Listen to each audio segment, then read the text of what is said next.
The cries of the Palestinian and Israeli children sound no different to me. Why?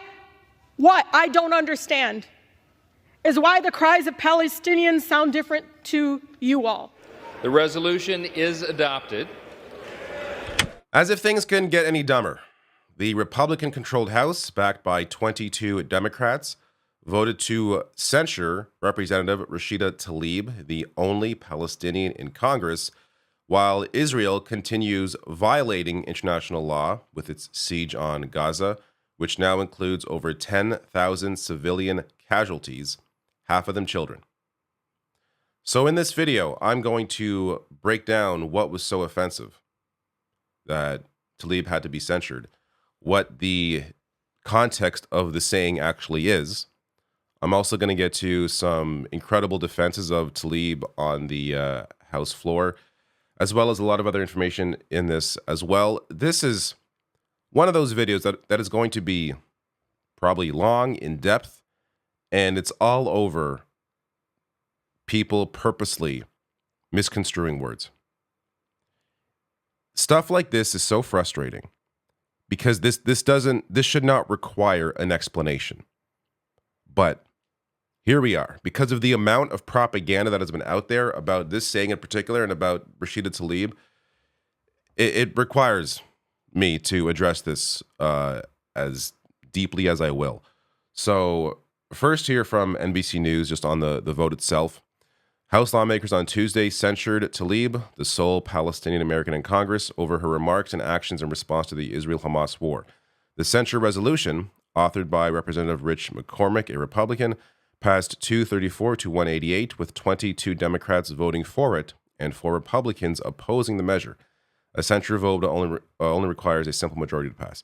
Now, the actual practical effect of a censure vote is nothing. It's just a way to say, oh, we condemn what this person said. So, it's an attempt. I mean, ultimately, it's an attempt to, once again, acquiesce to far right-wing Israeli government groups that are funding a lot of these campaigns to the tunes of millions upon millions. So ultimately, the censure vote means nothing. But it shows you what an amount, like the waste of time spent here, censuring Tlaib over her speech. So before I get to more on that, these are the Democrats that voted to censure Tlaib. So in case any of these are your representatives, ensure you vote against them and you work against them in the next primary. Cohen, Costa, Craig, Davis, Frankel, Goldman, Gottenheimer, Landsman, Lee of Nevada, Manning, Moskowitz, Nickel, Papas, Perez, Ryan, Schneider, Schreier, Soto, Torres of New York, Wasserman Schultz, and Wilson of Florida. So take a screenshot. Keep note of this if these are one of your representatives. Now, this is what it was about, the censure vote. So Republicans have seized on Tlaib's words and actions criticizing Israel, joining several Democrats in condemning a video she posted on social media showing protesters chanting, quote, "from the river to the sea," end quote, a phrase that has been used by Hamas and that Jewish groups consider an anti-Semitic call for the elimination of Israel. The video also says that President Joe Biden, quote, supported the genocide of the Palestinian people, and Tlaib herself warns Biden, "we will remember in 2024. I just got to go with how dishonest the framing is. Again, this is supposed to be a straight news piece. This isn't supposed to be an opinion piece. A phrase been used by Hamas and Jewish groups considered anti-Semitic. There's also Jewish groups like Jewish Voice for Peace that have been defending Rashida Tlaib. And once again, you have a major media organization conflating the Israeli government with all Jewish people. If you go online, the mass protests that have already gone on, organized by independent Jewish voices, Jewish Voice for Peace, various human rights-oriented Jewish groups that are in support of Palestinians that are coming out, against this ongoing, not just what's going on right now with the siege, but the ongoing occupation, the apartheid. So to lump all Jewish groups in with what the far right-wing Israeli government considers offensive is in itself anti-Semitic and offensive. But as Tlaib explains, so the slogan, which has been used by pro-Palestinian protesters, featured in a video she posted accusing Biden of supporting genocide, quote, is an aspirational call for freedom, human rights, and peaceful coexistence, not death, destruction, or hate. So let me get to the slogan. Yes, of course, the slogan has been used by people that are terrible as well. But this is why context matters. Quote, between the river and the sea is a fragment from a slogan used since the 1960s by a variety of people with a host of purposes, and it is open to an array of interpretations from the genocidal to the democratic. The full saying goes, quote, from the river to the sea, Palestine will be free, a reference to the land between the Jordan River, which borders eastern Israel, and the Mediterranean Sea to the west. The question then is what that means for Israel and the Jewish people. So, yes, it's been used by with genocidal intent, like a Syrian leader in 1966. Also been used by Hamas as well. But it's also been used by many others who simply view it as a hope for a democratic state where both Jewish people and Palestinians, or I should say Israelis and Palestinians, can coexist in a single democratic state. That's the desire here. So to imply malicious intent on behalf of Rashida Tlaib, who didn't even, I mean, she posted the video, didn't even really say the words herself, but still, to imply malicious intent when she explained what she meant by it, and there's a historical context for meaning that, it's just disgusting. Not to mention, before I even get to some of the other defenses here, we are debating a slogan here, a slogan, from the river to the sea.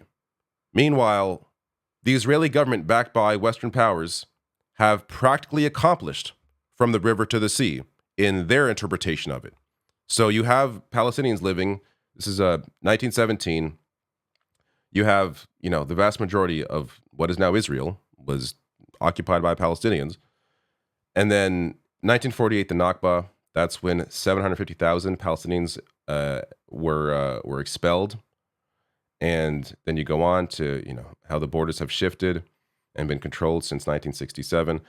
So this whole debate over a slogan, meanwhile, the far right-wing Israeli government continues occupying Palestinians.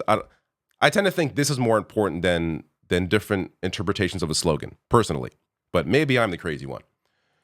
You also have Amnesty International here, one of many human rights groups, discussing the ongoing settlements, not even just, 1948, but since then, the ongoing encroachment of Palestinian land, 600,000 plus Jewish Israeli settlers living on occupied Palestinian land, 100,000 plus hectares of land appropriated by Israel from Palestinians since 1967, 50,000 homes and structures demolished by Israel in the occupied territories over the past 50 years, 4.9 plus million Palestinians facing daily restrictions on their movement.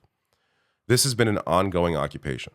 So to be debating a slogan seems a little trivial to me. Now, you have, again, explanations here. This is Jewish Currents, a Jewish outlet. What does from the river to the sea really mean? So there's, of course, a longer piece here. I'll link to it below so you can read through all of it. But, there's not even point in reading this. But it's essentially saying what I just said. It's discussing that it's about having a democracy with Palestinians and Israelis living, on one piece of land, just like there is in the U.S., Canada, the UK, all sorts of ethnicities, religions living in a secular state. That is what many hope to see in Palestine, Israel. So that's all it's about. And you have the same defense here from Forward, another Jewish outlet. From the river to the sea doesn't mean what you think it means. Going on to, I'll read their explanations. This is quick. That's how the call for a free Palestine, quote, from the river to the sea gained traction in the 1960s. It was part of a larger call to see a secular democratic state established in all of historic Palestine. Palestinians hoped their state would be free from oppression of all sorts from Israeli as well as from Arab regimes. And of course, yes, some have taken that to say, well, that means we need to remove all Jewish people from occupied Palestine.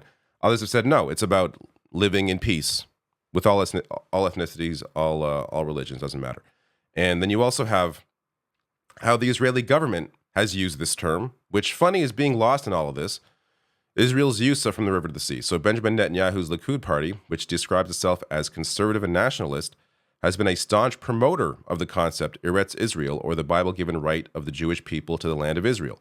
According to the Jewish Virtual Library, the party's original party manifesto in 1977 stated that between the sea and the Jordan there will only be Israeli sovereignty. It also argued that the establishment of a Palestinian state jeopardizes the security of the Jewish population and endangers the existence of the state of Israel. So you have the current prime minister of Israel also sees this term, has a use for this term for himself, but he views it as Israel should control the entire area from the river to the sea. So if anything, this is projection. There's the assumption here that, they must mean that term, or they must be using that term the way that we use this term. Clearly, there is differences here. So yes, some people view it as hateful, as the way to, exterminate all people. Others view it as living in peace in a secular piece of land. This is why context matters. This is why the explanations matter. To not be able to ever use that term at all, to ever use that phrase at all because it was used by some terrible people is ridiculous. Now, this, of course, again, we're debating a phrase while Gaza death toll tops 10,000. UN calls it a children's graveyard. And we are debating what the lone Palestinian in Congress, what she means by her words. This from B'Tselem, an Israel-based human rights organization, also recognizing this. Israel has killed more than 10,000 people, over half of them women and children, in its attacks on Gaza. It must stop. So let's get to some of the defenses here. AOC tweeting out, "It is not lost on anyone how many offensive, violent, and racist things people regularly hear members of Congress say, yet virtually the only one that gets censured for her political speech also happens to be the only Palestinian American. It does not reflect well at all."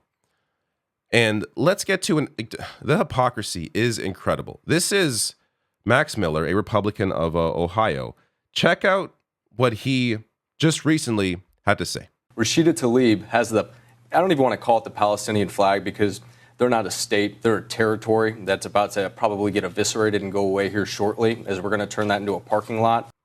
This is how you know Congress is not treating Palestinians as people. Max Miller, referring to Gaza, we are going to turn that into a parking lot. Did this even make headlines? Of course he wasn't censured. This wasn't even brought up. I didn't even know about this till now, because again, it wasn't really covered. Imagine Rashida Tlaib said we're going to turn Israel into a parking lot. Yet she doesn't think that. She doesn't want that. She wants to see freedom for Palestinians in a secular state. Yet you have here a sitting congressperson calling for genocide. And again, didn't make headlines. No one cared. No censure. What is the difference? The difference here is that clearly Palestinian lives do not matter to Congress. Let me get to a great defense here that brings up those words from Miller, from Ilhan Omar. It is glaring hypocrisy when you have Republicans on the other side of the aisle trying to create definitions and say Rashida wants to annihilate people, when Max Miller himself went on TV and said we're turning Gaza into a parking lot and we want to annihilate Palestinians. Nobody condemned him on that side of the aisle. What is true here is that every single one of them has not acknowledged the fact that Palestinians are dying in the tens of thousands, but will continue to say it is us who are not acknowledging humanity. Rashida will stand strong. Gentlelady's time has expired. The movement will continue for liberation until every single Palestinian has the right to Gentleman live from in Maryland liberty. is recognized. As Ilhan Omar breaks down here, the hypocrisy is glaring. It is so clear. This is why this entire topic is frustrating. But this in particular, because we are debating a slogan. Meanwhile, Republicans out there just forget slogans. They're just calling for genocide openly. This from Rashida Tlaib. This is her statement. I'm going to get to more video as well, including a fantastic clip of Jamaal Bowman and his defense of Tlaib. But I want to read this so people are clear on where Rashida Tlaib stands, what her stance is here.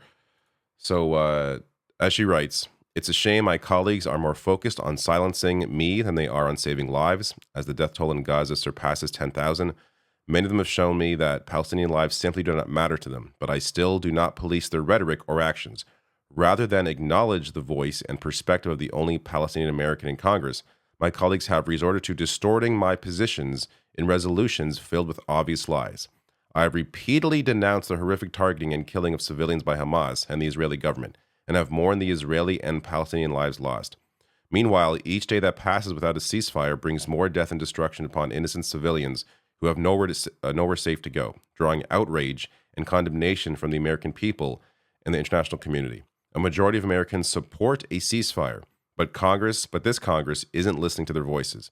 I will continue to call for a mutual ceasefire, for the release of hostages and those arbitrarily detained, for the immediate delivery of humanitarian aid, and for every American to be brought home. I will continue to work for a just and lasting peace that upholds the human rights and dignity of all people, centers peaceful coexistence between Israelis and Palestinians, and ensures that no person, no child, has to suffer or live in fear of violence. You couldn't get any clearer than this. A clear voice for human rights, regardless of who you are, regardless of ethnicity, religion, a clear voice for peace. This is who they are censuring. And just to quickly bolster what she said there in terms of a ceasefire, yes, voters agree, including a majority of Republicans, support a ceasefire. Even 56% of Republicans agree that the U.S. should call for a ceasefire and a de-escalation of violence in Gaza. The U.S. should leverage its close diplomatic relationship with Israel to prevent further violence and civilian deaths.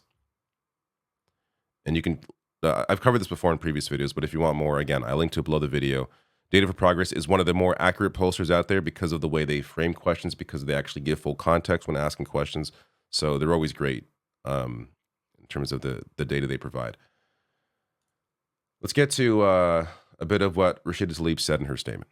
Trying to bully or censor me won't work, because this movement for a ceasefire is much bigger than one person. It's growing every single day. There are millions of people across our country who oppose Netanyahu's extremism and are done watching our government support collective punishment and the use of white phosphorus bombs that melt flesh to the bone. They are done watching our government, Mr. Chair, supporting cutting off food, water, electricity, and medical care to millions of people with nowhere to go. Like me, Mr. Chair, they don't believe the answer to war crimes is more war crimes. The refusal of Congress and the administration to acknowledge Palestinian lives is chipping away at my soul. Over 10,000 Palestinians have been killed. Majority were children. But let me be clear. My criticism has always been of the Israeli government and Netanyahu's actions. It is important to separate people and governments, Mr. Chair. No government is beyond criticism. The idea that criticizing the government of Israel is anti-Semitic sets a very dangerous precedent, and it's being used to silence diverse voices speaking up for human rights across our nation. I can't believe I have to say this, but Palestinian people are not disposable.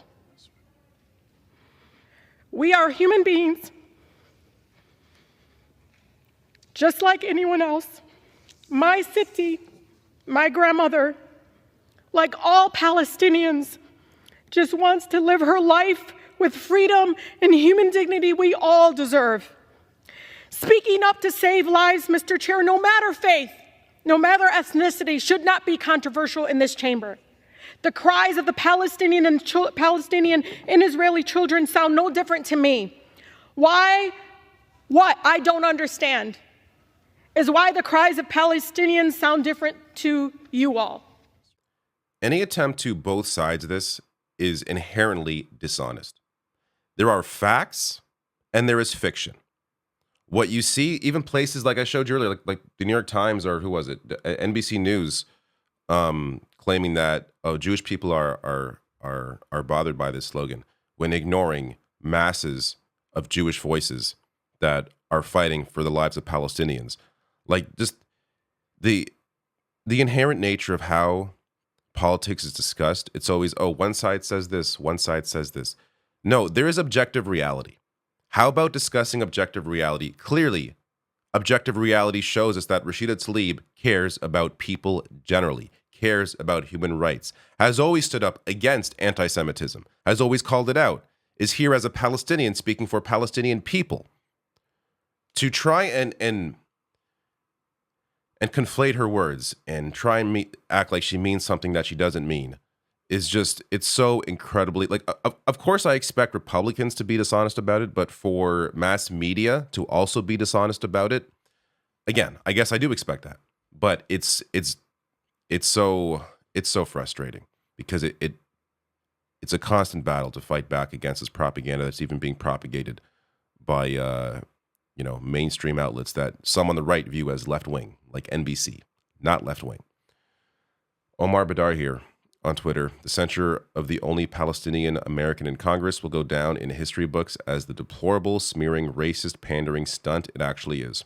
This is an ugly moment in American politics, but history will ultimately fall on the side of justice. Proud of you, Rashida. Yeah, I keep thinking back to, I guess, what it must have been to live like during the whole debate around South African apartheid and the politicians back then defending that apartheid. But like, it's just so clear. It's so clear. It's so clear now what is going on. It's so clear what the Israeli government, backed by Western powers, has been doing for decades. No, I appreciate the thought that, yeah, the history books will be clear on this, but they're also clear now. And for us to have to wait for history to view this, as opposed to just seeing it now, is, again, I go back to the word frustrating because this entire discussion is incredibly frustrating. Let me get to Jamie Raskin, and let's say you were bothered by Rashida Tlaib's words. You do think that she, I don't know, clearly she doesn't, but you do think that she means some hate by it. Jamie Raskin's argument here, I think is an important one to note. So I rise here not in spite of the fact that I am a Jewish American who supports the Constitution and the Jewish democratic state and hates all the anti-Semitic tyrants and terrorists of the world, from Putin in Russia and Mohammed bin Salman in Saudi Arabia to Hezbollah and Hamas. I am here because of these things and because of everything that I believe in and stand for. At this moment, when democracy is under siege all over the world, America must stand tall for the Constitution of the United States, and this resolution is about one thing and one thing only: the punishment of speech. So we have the chance to show the world what the American Constitution means and how we hold fast to our core principles, even when we're drawn away from them by our passions and our righteous anger. The Constitution is the supreme law of the land, and the very heart of it is our First Amendment, which protects every citizen's freedom of speech and says Congress shall make no law abridging it.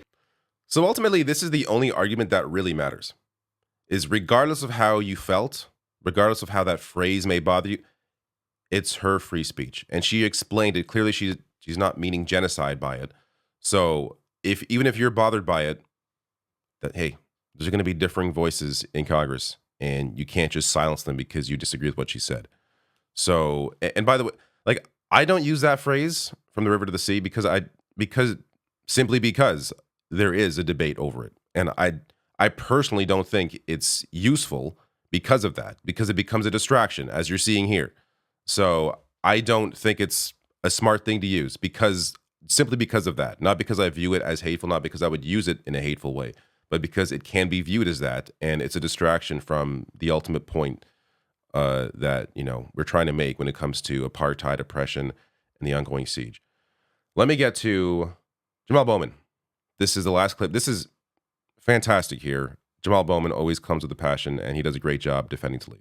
This body needs empathy and compassion for all people, not just people that look like the majority of my colleagues on the other side of the aisle. And maybe because of your lack of diversity, you lack the cognitive and emotional ability to recognize diverse opinions when they speak truth to power. And you absolutely need to open up your mind to other people and other experiences, especially when they are Muslim and when they are women and when they are people of color. You had a member of your party call my colleague a terrorist, and you didn't censor her. But we're having this conversation now about your interpretation of words. Members, I got nothing to really say there. Jamaal Bowman's fantastic. He does a great job there. And really, again, points out the hypocrisy. They don't care. Republicans do not care about hypocrisy. That has been clear for decades. But if there is any moment where the hypocrisy is so clear, it is this one.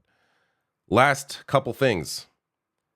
Just on the point of genocide, since it was brought up by me several times, Mehdi Hassan here tweeting out the people sounding the alarm on genocide include Omar Bartov of Brown, a preeminent Israeli scholar of the Holocaust, Marion Kaplan of NYU, 3-time winner of the National Jewish Book Award, and a former UN official who spent 30 years monitoring human rights around the world.